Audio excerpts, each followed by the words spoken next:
Good afternoon. Digital Dispatches this month is focusing on the EQUIP programme, and we have Craig Young as the programme director here to provide us with an update. Questions in the chat or raise your hand and we'll come to you once the presentation is complete. Thanks very much. Thank you, Linda. Hi, everybody. Yes, just an update from me on EQUIP and where we're going as a programme. For those that don't know me, I'm Craig Young, Programme Director for EQUIP. I've just recently taken this on about 8 or 9 weeks ago. Just getting up to speed myself. Everything you're about to see has been built on by the great work of my team in the background. So the team's just been working away. And where are we? What are we going to do? So I want to answer that with 4 questions. So it's a bit of an overview of what is EQUIP, where are we? Talk a little bit around the design and decisions. A bit of an update around the timeline, and then a bit of an opportunity involved in EQUIP and how do we do that and where are we going. So we start off with what is EQUIP and where are we? So EQUIP is a huge investment and a really big program of work and a big program of change for HSC. It's covering across HR, procurement, logistics, payroll, and finance. So we're going to introduce a single solution to replace the existing systems and to enhance what is there, and as impacting all of our 80,000 staff across all the HSC organisations. Ultimately aiming to simplify those workflow processes, enabling the staff to really do what their jobs better, and to really take care of all those things that we do every day on those systems and just make it work better for us. So we're moving to an integrated solution. We have got currently 2 isolated systems that support that, those areas, HRPTS and FPL, and a number of manual workarounds. And we've gone through a procurement exercise, moving on to Oracle Fusion Cloud, which I'll come back to later on. And then we're going to integrate those business processes within that single solution. But as always, the whole is greater than the sum of the parts. So as we get a single integrated platform for all the different enabling functions, we're able to better integrate all that business process, the data, and then that's really enabling the wider HSC to do what it needs to do to support our service users. So as mentioned, EQUIP will be impacting across the entirety of HSC. All the organisations are moving on to the functionality, and I know there will be some hearts broken by having to move away from HRPTS, but there is what we're looking to replace there is really all that functionality across the systems, across all those organisations. Oracle Fusion itself is the best of breed system. It's a world class for, if you know Oracle Magic Quadrants at all, put the Magic Quadrant for this area up on the screen and you'll see there the Oracle Fusion Cloud I've highlighted in that top right corner. It is the best in class. It offers that enhanced user experience, really allows us to simplify our processes across the region, giving us that enhanced reporting, and giving us really importantly a single source of data, so that really enhances our ability to do stuff with all that information that we have. It is also designed to be future-proof. What does that mean? The Oracle Fusions resides on the cloud. It's a SaaS solution. It is an evergreen solution. So what that means is that every 3 months, an update or revision will come out for Oracle Fusion, and we will, as a system, continue to be on those new versions as they release. So that moves us away from previous cycles we would have had on our previous systems, where we would have had major upgrades every X years. We're now every 3 months moving on to the latest version of this, and as for the life of the contract over the next number of years as we work with Oracle to deliver this. So in terms of scale, it's a massive program. Okay, it's impacting every organization. It'll be impacting all those workflows, and we are designing once for HSC on a single deployment. I've put up Encompass's logo up there as well, just to kind of because those words may be very familiar for those who've been doing around HSC for any length of time. It is Encompass, our huge implementation of our electronic patient care record. It's similarly a once deployment for HSC, where we have design workshops occurring first, and then we roll out what's agreed for across the region. And very much the same approach is being taken by EQUIP. another large-scale program where we're kind of getting everyone together to do the design and then have a single deployment and then roll that out across the HSC. So there's a huge change as ongoing. We have just, as you'll see on the timelines, we have signed a contract with our system integrator, our SI partner, who will help us to deliver the Oracle Fusion solution. We just signed that this week, and we'll be moving forward. At a time it's really busy inside of HSC. We know there's a lot of change programs ongoing. Encompass is just one. We also have in the digital space alone, we got NIDIS, NIPIMS, Blood, PATS, and many others. So really the question is why now? We've got a cliff edge approaching.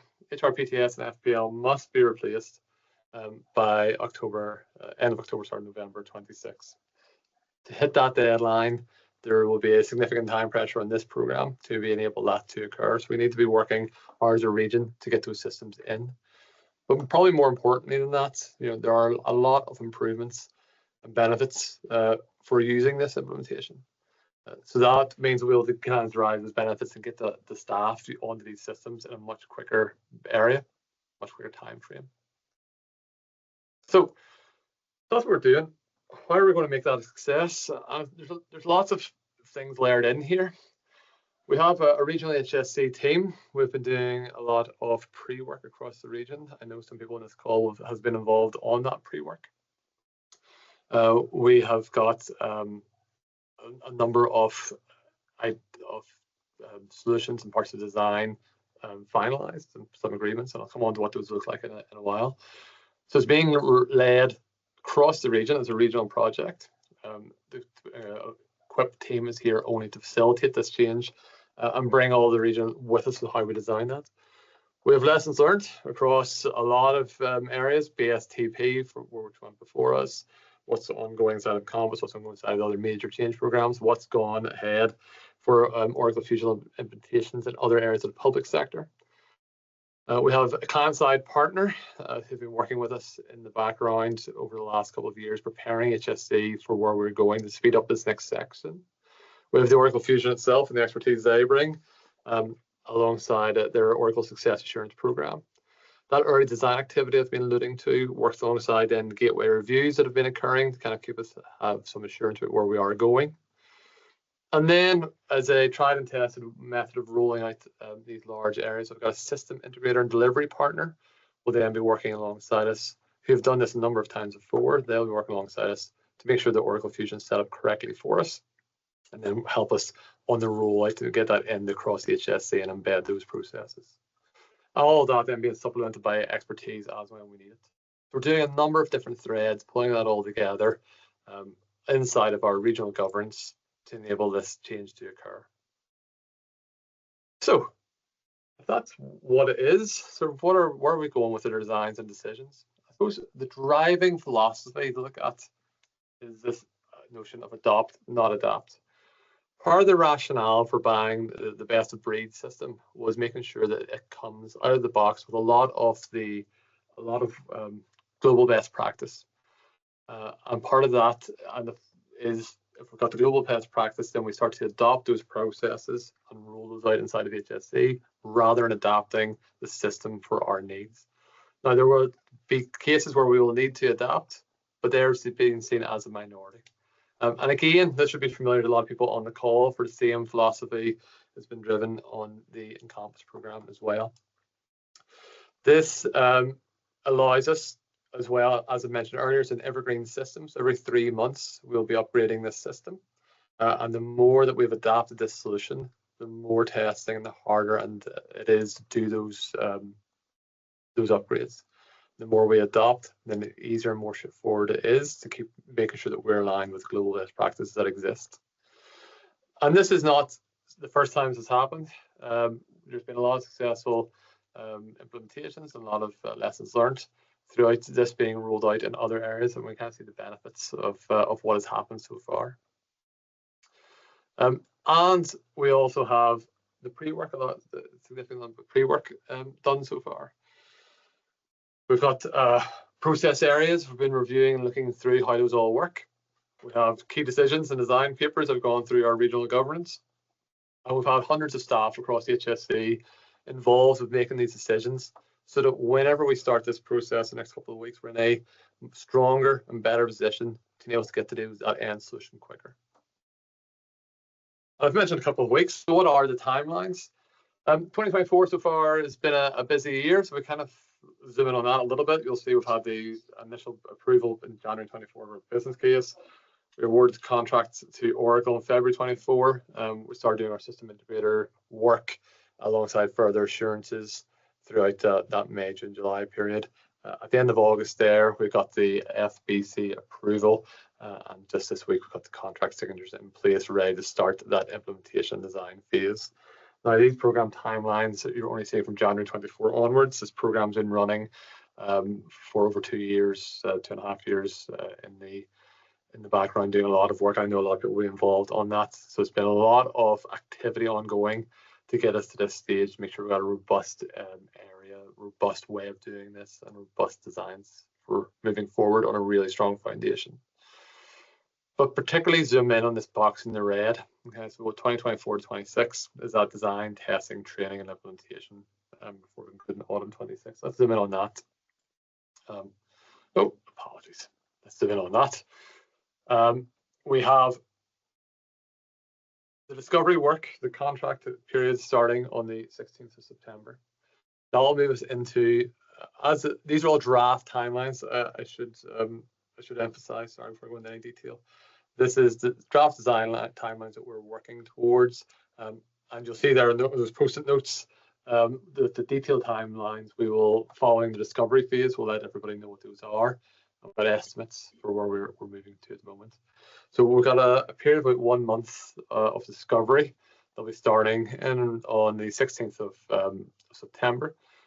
We expect it to last around about a month before we move into design and build phase, approximately 8 months with a number of sprints in place.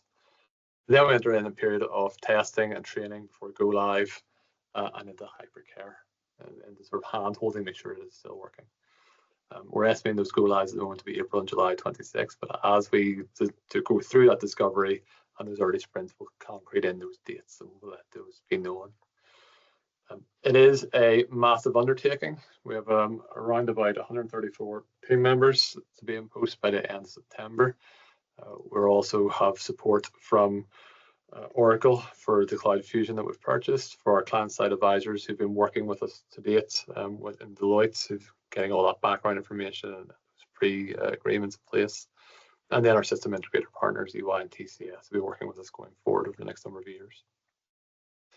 There's a lot of activity ongoing. So how do we make sure that HSC, again, the representation, and how is that representation happening? So there's a number of different ways of doing this. If I kind of do a high level view, first of all, we'll have those design and build workshops with a key regional input across those. We then have key stakeholders inputting into those decisions. We also have the concept of adopt, not adapt, and trying to minimize those decisions. And then we've got governance all around that to structure how those decisions are being made. So the evolving governance structure I've put up on screen. I won't go into it in too much detail. It is evolving just as we have the SI partners on board to check that it's still what we require for this next phase. But what you'll see here is that there's a lot of activity in these work streams and those process design areas. And in there, we're getting nominations from across the HSC to make sure that we're making those decisions alongside people who are using those activities day to day. And then that is flowing up through other design groups and cross-functional design groups and other areas of delivery to check that is all occurring correctly through ultimately the design and delivery boards. The focus on ensuring that their design is correct and we're delivering those as we should be, and with an ultimate approval at that program board level, just with a challenge function from a steering group as well. So for those that are involved with many change programs, you'll notice very much a very similar structure at that upper layer, and then just being tailored just to make sure that we're kind of getting that representation across the region. So it's a very exciting time on the program. We're starting to ramp up that activity within the team. For example, we had I think it was 26, 27 new starts last week.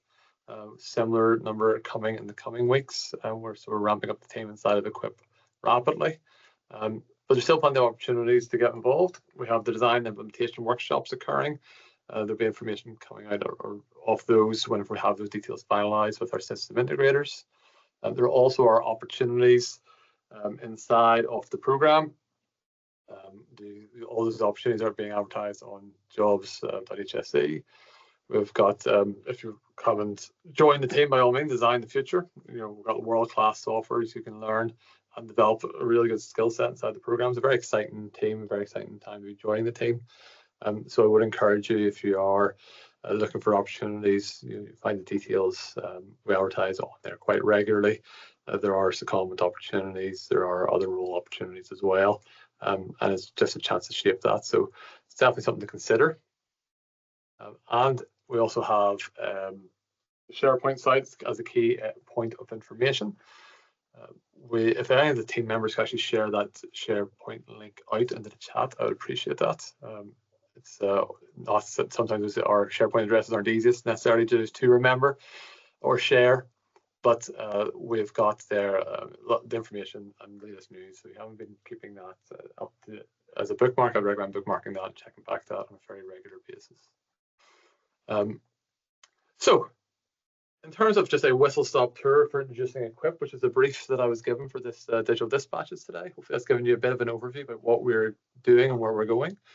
I invite questions. I'll leave that slide up for a second. This was a slide that came about not about a year ago, I believe, just trying to capture everything that's happening inside of Equip on one page.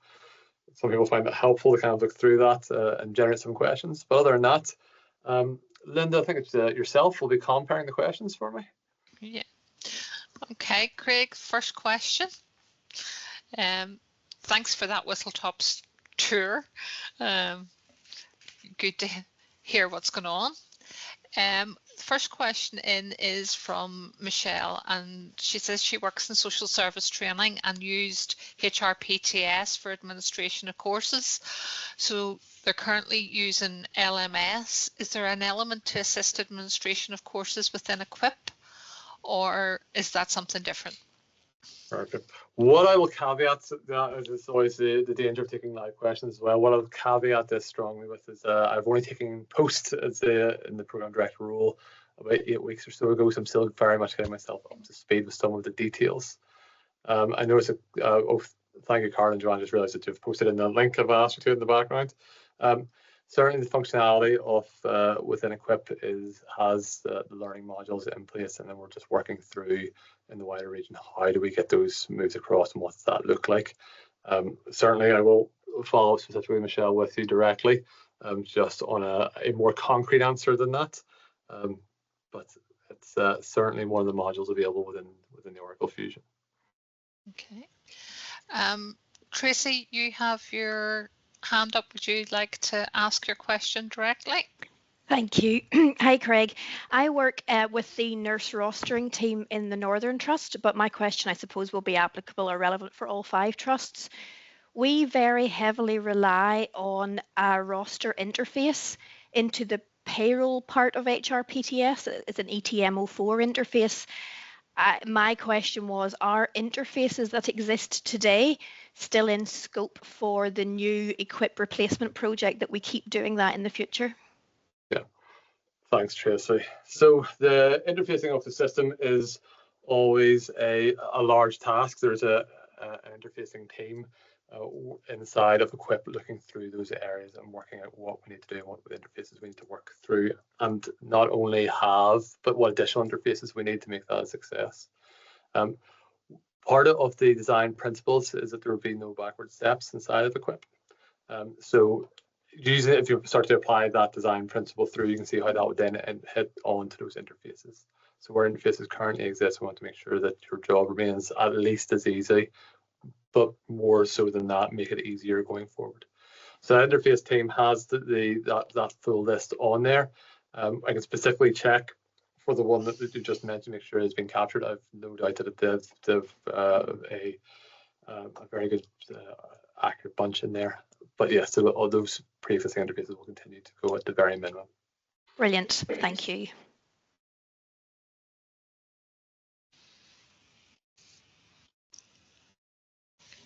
not seeing any other hands up just at the minute. I'm just scrolling through screens just to be doubly sure I'm not missing anybody. No worries. And while you're just scrolling through that, it's probably just worth mentioning, you know, we're ramping up the comms on our side as we ramp up the team. So there'll be plenty more opportunities for this. We're kind of launching a range of events coming up over the coming weeks and months. So this is definitely not your only opportunity to engage with the Equip team. It is just to say there'll be plenty coming through. And at any point, if you just reach out to the Equip team, the contact details are on that SharePoint site. We're always happy to come back, happy to brief teams as well directly where that's required. Craig, I have a question, as always. You can always rely on me to ask an awkward one. Linda, I would be shocked if you didn't. So you very much were pressing on this is an adoption of what is available, and redesign is really the exception rather than the rule. I'm asking this almost with bated breath. Are there opportunities to improve how we currently operate? Because having worked as part of the original HRPTS program, I know there is a lot of frustration about usability of the current systems in all 4 areas. So I'm hoping that will be one of the benefits that the new packages will bring. Yeah. So Linda, probably a couple of different parts to that question. In terms of the usability of the system, what is on the plan of activities to deliver possibly a future digital dispatches perhaps, or a slightly different form for it? It's just maybe to demo some of that system as it becomes more mature, so people can see across the region, start to see what this looks like and get some reassurance around some of those. Is this a smoother delivery, and does that work better for me? In terms of adopt, not adapt, to be clear, does not mean that we'll take pre-existing HSC processes and continue to use those. It means something slightly different. And we have global best practices. We will adopt our processes in HSC to match those practices where possible. And on the first, as I say, there's been a lot of work going across the region, around 100 people involved in looking through those. And certainly the initial feedback was very positive around what does that look like and what percentage of numbers does that look like that we can use, and it's healthy reading. So it is not to say that we will just take what's existing there and put on top. In fact, I think if we do that, we're wasting a massive opportunity for the investment that we're doing. What we are doing is taking those best practices and moving across those into HSC as well. So it'll be a process, and I think as we get into it and get into the design workshops, we'll really start to see and shake out what that looks like. And then as we're using sprints and as we're building those systems up, people start to see, especially those inside of the governance and the team, start to see what that's starting to shape and what does that mean for what change needs to take place inside of HSC. Okay, thank you. We have a question from Suzanne. Will Equip avoid the system shutdowns at key times as happens in HRPTS? So part of that evergreen, that constant update deliver of every X number of months having that system upgraded, we would have that by having a continuously upgraded system. It avoids those big, large changes that we need to do in the back end. In addition to that, part of the rationale and reason for those shutdowns, when you explore what those are and why they happen, the need for that doesn't quite exist in the same way inside of an Oracle Fusion implementation. So will there be periods where the system will have to be taken offline? My suspicion are certainly be inaccessible for upgrades, things like that. Yes, that will be happening. Will be happening as frequently and as long as what is currently happens? No. So as we go further through in those designs pieces, we'll start to upgrade and have a better understanding of what that looks like. And I'm wondering, is Suzanne thinking about times when you're locked out, when you can't maybe put in leave and stuff because of payroll in specific, you know, the Yeah. frustration, oh, I can't put that in today because we're locked out for 5 days this month again. Yes, so there will be a significant improvement in that area, Linda, yes. Brilliant. And sorry, Suzanne, if I was interpreting that, but I know it's a frustration of mine, so it was worth the ask. Declan wants to know, what will success look like? Success probably looks like different things for different people on this program. I think probably, you know, the correct answer is we have a business case, and that business case sets out what the benefits look like, what we're expecting to achieve, what we will be achieving throughout the next number of years. I suppose if we set that aside for 1 second, so probably more on a personal level, I think success looks like if people are better able to do their jobs as a result of going through this process. If we're investing the amount of time and effort that was going to be required to be invested to make this a success, and as I mentioned before, our job inside of the EQUIP program is just to be orchestrator and kind of bring people in the region together, because in 2 years' time, our job in the program will be complete and this will move on to other programs, and the legacy will be left with those that are using the system. So very much a call to arms for those that want to get involved and to make sure that the system they're using for the next 10, 12 years does what it needs to do, is it being involved in that design stage.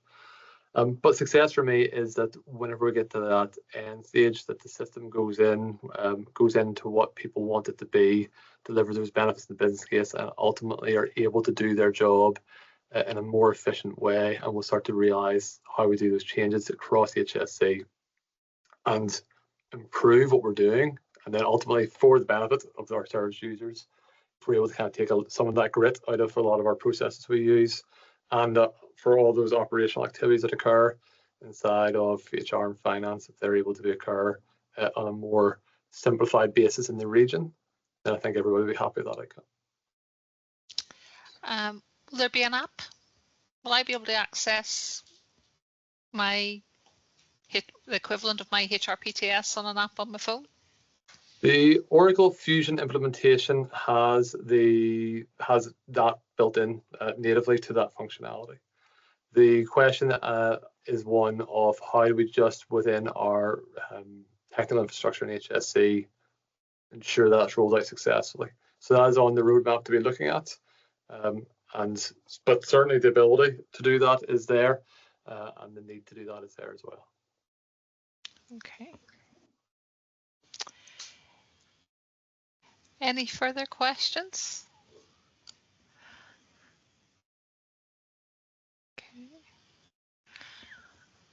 Well, you all have the contact details. I'm anticipating that Craig's team will be inundated with questions when people have had time to digest some of the information shared today, and hopefully with some requests to become involved in shaping what the future looks like.